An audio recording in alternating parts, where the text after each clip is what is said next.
En este tutorial vamos a ver cómo aplicar la parametrización de Navier-Hattenberg para un manipulador robótico con 3 grados de libertad.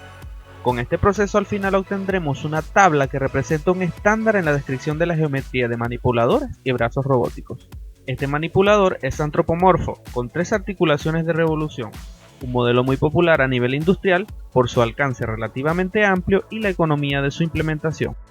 Paso número 1. Inicialmente, debemos identificar los eslabones y enumerarlos. Los eslabones son los elementos rígidos que se entrelazan por medio de una articulación.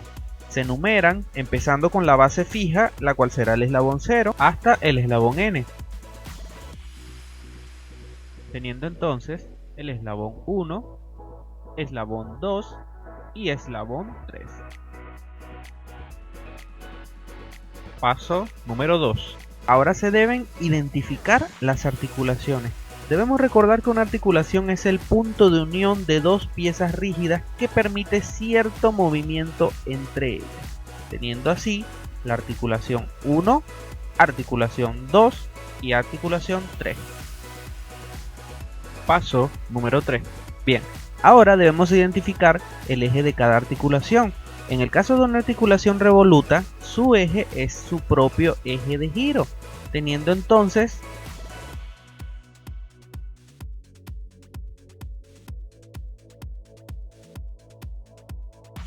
paso número 4. Estamos buscando armar un sistema cartesiano en cada una de las articulaciones. Al haber identificado el eje de giro, entonces hemos identificado el cual será el eje de z en cada articulación. Paso número 5. Ahora formaremos nuestro primer eje coordenado en la base. Tenemos que considerar que el sistema forma un dextrogiro, es decir, armar el eje coordenado haciendo uso de la regla de la mano derecha.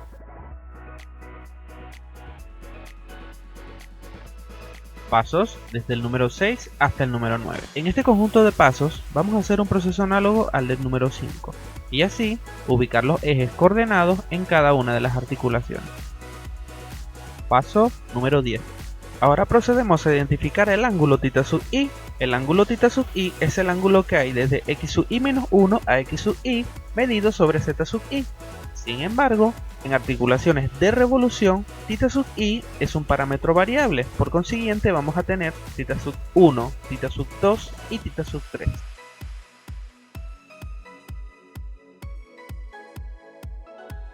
Paso número 11. Muy bien. Ahora debemos obtener la distancia de sub i a lo largo del eje z sub i menos 1, comenzando en el origen. Entonces, tenemos que imaginar cómo el eje z sub i menos 1 se va proyectando hacia arriba hasta que se intersecte con x sub i. En nuestro manipulador, la articulación θ sub 1 gira en torno a un eje horizontal y las articulaciones θ sub 2 y θ sub 3 giran en torno a un eje vertical.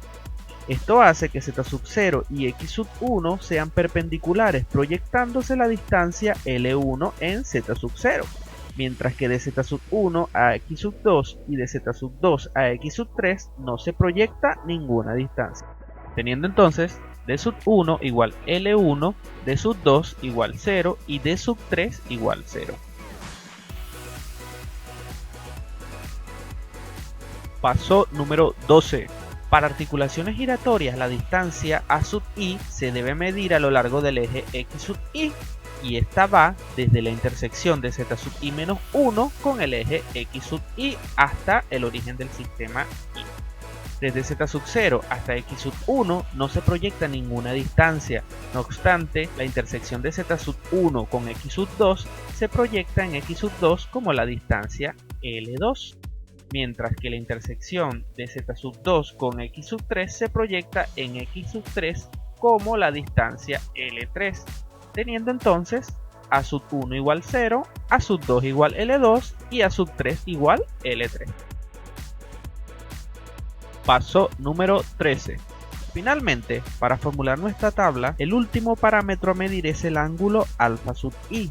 En resumen, para que este ángulo aparezca debe existir un cambio de plano del eje entre dos articulaciones, como el caso de θ sub 1 con eje en el plano horizontal y θ sub 2 con eje en el plano vertical.